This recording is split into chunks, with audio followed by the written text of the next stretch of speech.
ನಮಸ್ಕಾರ. ಸ್ಟ್ರೈಸಾಂಡ್ ಎಫೆಕ್ಟ್ ಮುಚ್ಚಿಡುವುದೇಕಿನ್ನು ಬಚ್ಚಿಡುವುದಿನ್ನೆಲ್ಲಿ.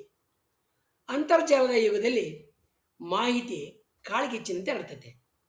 ಯಾವುದಾದ್ರೂ ಒಂದು ಮಾಹಿತಿಯನ್ನು, ಫೋಟೋವನ್ನು ಅಥವಾ ಸುದ್ದಿಯನ್ನು ಸಾರ್ವಜನಿಕವಾಗಿ ಸಿಕ್ಕದಂತೆ ತಡೆಯೋದಕ್ಕೆ ಪ್ರಯತ್ನ ಮಾಡಿದರೆ ಆ ಪ್ರಯತ್ನವೇ ಆ ಮಾಹಿತಿಗೆ ಅತಿ ಹೆಚ್ಚಿನ ಪ್ರಚಾರವನ್ನು ನೀಡಿ ಜಗತ್ತಿನ ಉದ್ದಗಲಕ್ಕೆ ವೈರಲ್ ಆಗ್ತಕ್ಕಂಥ ವಿದ್ಯಮಾನವನ್ನು ಸ್ಟ್ರೈಸಾಂಡ್ ಎಫೆಕ್ಟ್ ಅಂತ ಕರೀತಾರೆ. ಇದು ಗಮನ ಸೆಳೆಬೇಡಿ ಅಂತ ಹೇಳ್ತಕ್ಕಂಥ ಮೂಲಕವೇ ಅತಿ ಹೆಚ್ಚು ಗಮನ ಸೆಳೀತಕ್ಕಂಥ ವಿರೋಧಾಭಾಸದ ಅಸಂಗತದ ಸ್ಥಿತಿಯಾಗೈತೆ. ಈ ಪರಿಣಾಮದ ಹೆಸರಿನ ಹಿಂದೆ ಒಂದು ಸ್ವಾರಸ್ಯಕರವಾದಂಥ ಘಟನೆ ಇದೆ. 2003ರಲ್ಲಿ ಅಮೆರಿಕದ ಖ್ಯಾತ ಗಾಯಕಿ ಮತ್ತು ನಟಿ ಬಾರ್ಬರಾ ಸ್ಟ್ರೈಸ್ಯಾಂಡ್ ಅವರು ಕ್ಯಾಲಿಫೋರ್ನಿಯಾದ ಕರಾವಳಿ ಸವೆತದ ಬಗ್ಗೆ ಅಧ್ಯಯನ ನಡೆಸ್ತಾ ಇದ್ದಂಥ ಕೆನೆತ್ ಅಡೆಲ್ಮನ್ ಎಂಬ ಒಬ್ಬ ಫೋಟೋಗ್ರಾಫರ್ನ ವಿರುದ್ಧ ಮೊಕದ್ದಮೆಯನ್ನು ಹೂಡ್ತಾರೆ. ಅಡೆಲ್ಮನ್ ತನ್ನ ವೆಬ್ಸೈಟ್ನಲ್ಲಿ ಅಪ್ಲೋಡ್ ಮಾಡಿದ್ದಂಥ 12,000 ಫೋಟೋಗಳಲ್ಲಿ ಸ್ಟ್ರೈಸ್ಯಾಂಡ್ ಅವರ ಐಷಾರಾಮಿ ಮನೆ ಫೋಟೋ ಕೂಡ ಇರುತ್ತೆ. ತಮ್ಮ ಖಾಸಗಿತನಕ್ಕೆ ಧಕ್ಕೆ ಆಗ್ತಿದೆ ಅನ್ನೋ ಕಾರಣಕ್ಕೆ ಸ್ಟ್ರೈಸ್ಯಾಂಡ್ ಆ ಫೋಟೋವನ್ನು ತೆಗೆದುಹಾಕೋದಕ್ಕೆ ಮತ್ತು $50 ಮಿಲಿಯನ್ ಪರಿಹಾರ ನೀಡುವಂತೆ ನ್ಯಾಯಾಲಯಕ್ಕೆ ಮೊರೆ ಹೋಗ್ತಾರೆ. ಆದರೆ ಈ ಕಾನೂನು ಸಮರ ಪ್ರಾರಂಭ ಆಗೋದಕ್ಕೆ ಮೊದಲೇ ಆ ಫೋಟೋವನ್ನು ಕೇವಲ 6 ಜನ ಮಾತ್ರ ಡೌನ್ಲೋಡ್ ಮಾಡಿರ್ತಾರೆ ಮತ್ತು ನೋಡಿರ್ತಾರೆ. ಅದರಲ್ಲಿ ಇಬ್ಬರು ಸ್ಟ್ರೈಸ್ಯಾಂಡ್ ವಕೀಲರೇ ಆಗಿರ್ತಾರೆ. ಈ ಪ್ರಕರಣ ಸುದ್ದಿ ಆಗ್ತಾ ಇದ್ದ ತಕ್ಷಣ ಜನರ ಕುತೂಹಲ ಹೆಚ್ಚಾಗುತ್ತೆ. ಮುಂದಿನ ಒಂದು ತಿಂಗಳಲ್ಲಿ 4,20,000ಕ್ಕೂ ಹೆಚ್ಚು ಜನ ಆ ವೆಬ್ಸೈಟ್ಗೆ ಭೇಟಿ ನೀಡಿ ಫೋಟೋವನ್ನು ನೋಡ್ತಾರೆ. ಆ ಮೂಲಕ ಆಕೆ ಯಾವುದನ್ನು ಮುಚ್ಚಳಿಕೆ ಬಯಸಿದ್ಲೋ ಅದು ಜಗತ್ತಿಗೆಲ್ಲ ಬಟ್ಟ ಬಯಲಾಗಿ ತಿಳಿಯುತ್ತೆ.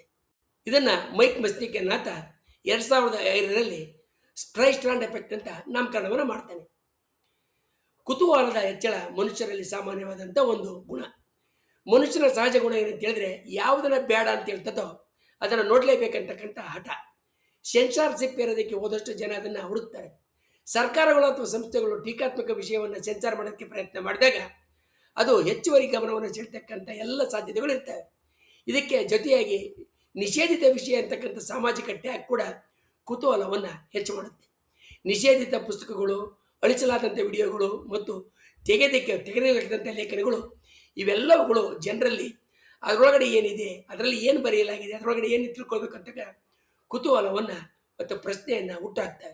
ಈ ಕುತೂಹಲವೇ ವೈರಲ್ ಹಂಚಿಕೆಗೆ ಕಾರಣ ಆಗುತ್ತೆ.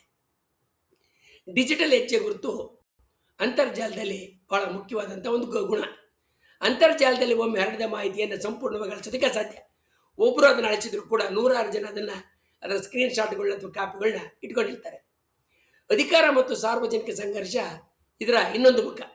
ಸರ್ಕಾರ ಅಥವಾ ಪ್ರಭಾವಿ ವ್ಯಕ್ತಿಗಳು ತಮಗೆ ಮುಜುಗರ ತರತಕ್ಕಂಥ ಸುದ್ದಿಯನ್ನು ಹತ್ತಿಕ್ಕಲಿಕ್ಕೆ ಪ್ರಯತ್ನ ಮಾಡಿದಾಗ ಅದು ಅಭಿವ್ಯಕ್ತಿ ಸ್ವಾತಂತ್ರ್ಯದ ವಿಷಯವಾಗಿ ಬದಲಾಗುತ್ತೆ. ಇದರಿಂದ ಸಾರ್ವಜನಿಕರ ಮಾಹಿತಿಯನ್ನು ಹಂಚಿಕೊಳ್ಳೋದನ್ನೇ ಒಂದು ಪ್ರತಿಭಟನೆಯಾಗಿ ಪರಿವರ್ತಿಸಿಕೊಳ್ತಾರೆ ಮತ್ತು ಕಾಣ್ತಾರೆ. ಅಭಿವ್ಯಕ್ತಿ ಸ್ವಾತಂತ್ರ್ಯ ಮತ್ತು ಮಾಹಿತಿ ಹಕ್ಕಿನ ಯುಗದಲ್ಲಿ ಜನರ ತಡೆ ಕ್ರಮದ ಯಾವುದೇ ಒಂದು ನಿಷೇಧಿತ ಕ್ರಮಗಳನ್ನ ಪ್ರಶ್ನೆ ಮಾಡ್ತಾರೆ. ಕೆಲವೊಮ್ಮೆ ಈ ಪರಿಣಾಮ ಪ್ರಜಾಸತ್ತಾತ್ಮಕವಾದಂಥ ಚರ್ಚೆಗಳಿಗೆ ಉತ್ತೇಜನವನ್ನು ನೀಡುತ್ತದೆ. ಮತ್ತು ಕೆಲವು ಸಲ ಅದು ತಪ್ಪು ಮಾಹಿತಿ ಹರಡಿಕೆಗೆ ಕೂಡ ನೆರವಾಗುತ್ತೆ ಮತ್ತು ಆ ಹರಡಿಕೆಯನ್ನು ವೇಗವಾಗಿ ಹರಡೋದಕ್ಕೂ ಕೂಡ ನೆರವಾಗಬಹುದು. ಖ್ಯಾತಿಗೆ ಧಕ್ಕೆ ಬರತಕ್ಕಂಥದ್ದು ಮೂರನೇ ಸಂಗತಿ. ಸಣ್ಣ ವಿಷಯವೊಂದನ್ನು ಕಾನೂನು ಮೂಲಕ ಹತ್ತಿಕ್ಕೆ ಹೋದರೆ ಅದು ದೊಡ್ಡ ವಿವಾದ ಆದರೆ ವ್ಯಕ್ತಿಯ ಅಥವಾ ಸಂಸ್ಥೆಯ ವರ್ಚಸ್ಸು ಇನ್ನಷ್ಟು ಹಾಳಾಗ್ತದೆಯೇ ಹೊರತಾಗಿ ಅದು ಉಳ್ಕೊಳ್ಳೋದಿಲ್ಲ. ಸ್ಟ್ರೈಸ್ಯಾಂಡ್ ಪರಿಣಾಮ ದ್ವಿಮುಖವಾದಂಥ ಒಂದು ಪರಿಣಾಮ ಆಗೈತೆ. ಒಂದೆಡೆ ಇದು ಅಧಿಕಾರದ ದುರುಪಯೋಗದ ವಿರುದ್ಧ ಜನರಿಗೆ ಶಕ್ತಿಯುತವಾದಂಥ ಆಯುಧ ಆದರೆ ಇನ್ನೊಂದು ಕಡೆ ಅದು ಖಾಸಗಿತನದ ಹಕ್ಕನ್ನು ಮತ್ತು ವ್ಯಕ್ತಿಯ ಮಾನಹಾನಿ ಪ್ರಶ್ನೆಗಳನ್ನು ಸಂಕೀರ್ಣಗೊಳಿಸುತ್ತೆ. ಮಾಹಿತಿ ಸಂಪೂರ್ಣವಾಗಿ ಅಳಿಸಲಾಗದ ಪರಿಸ್ಥಿತಿಯಲ್ಲಿ ಕಾನೂನು ವ್ಯವಸ್ಥೆಗಳು ಮತ್ತು ತಂತ್ರಜ್ಞಾನದ ಕಂಪನಿಗಳು ಸಮತೋಲನವನ್ನು ಸಾಧಿಸತಕ್ಕಂಥ ಸವಾಲನ್ನು ಎದುರಿಸ್ತಕ್ಕಂಥ ಅನಿವಾರ್ಯತೆಯನ್ನು ಇದು ತಂದೊಡ್ಡಿದೆ. ಸ್ಟ್ರೈಸ್ಯಾಂಡ್ ಎಫೆಕ್ಟ್ ನಮಗೆ ಕಲಿಸುವ ಪಾಠ ಏನಂತ ಹೇಳಿದರೆ, ಡಿಜಿಟಲ್ ಯುಗದಲ್ಲಿ ಪಾರದರ್ಶಕತೆ ಬಹಳ ಮುಖ್ಯ. ಮಾಹಿತಿಯನ್ನು ಬಲವಂತವಾಗಿ ಅಡಗಿಸೋದಕ್ಕೆ ಪ್ರಯತ್ನ ಮಾಡೋದಕ್ಕಿಂತ ಸಕಾರಾತ್ಮಕವಾಗಿ ಪ್ರತಿಕ್ರಿಯಿಸತಕ್ಕಂಥದ್ದು ಅಥವಾ ಅದನ್ನು ನಿರ್ಲಕ್ಷ್ಯ ಮಾಡ್ತಕ್ಕಂಥದ್ದು ಉತ್ತಮ ತಂತ್ರ. ಯಾವುದೇ ವಿಷಯವನ್ನು ನಿಷೇಧಿಸ್ತಕ್ಕಂಥ ಪ್ರಯತ್ನ ಅದಕ್ಕೆ ಅಜೇಯವಾದ ಶಕ್ತಿಯನ್ನು ನೀಡುತ್ತದೆ ಅನ್ನೋದನ್ನು ಇತಿಹಾಸ ಮತ್ತು ತಂತ್ರಜ್ಞಾನ ನಮಗೆ ಮೇಲಿಂದ ಮೇಲೆ ಸಾಬೀತುಪಡಿಸಿ ತೋರಿಸ್ತಾ ಇದ್ದಾವೆ. ಮುಂದಿನ ವಿಡಿಯೋದಲ್ಲಿ ಹೇಗೆ ಆಧುನಿಕ ತಂತ್ರಜ್ಞಾನ ಹಿಂದಿದ್ದಂಥ ಹಲವಾರು ನಂಬಿಕೆ ಪರಿಕಲ್ಪನೆಗಳನ್ನ ಚಿಂದಿ ಮಾಡಿ ಬದಲಾಯಿಸಿ ಹೊಸ ವ್ಯಾಖ್ಯೆಗಳನ್ನು ನೀಡಿದೆ ಅನ್ನೋದನ್ನು ತಿಳ್ಕೊಳ್ಳೋಣ. ವಂದನೆಗಳೊಂದಿಗೆ.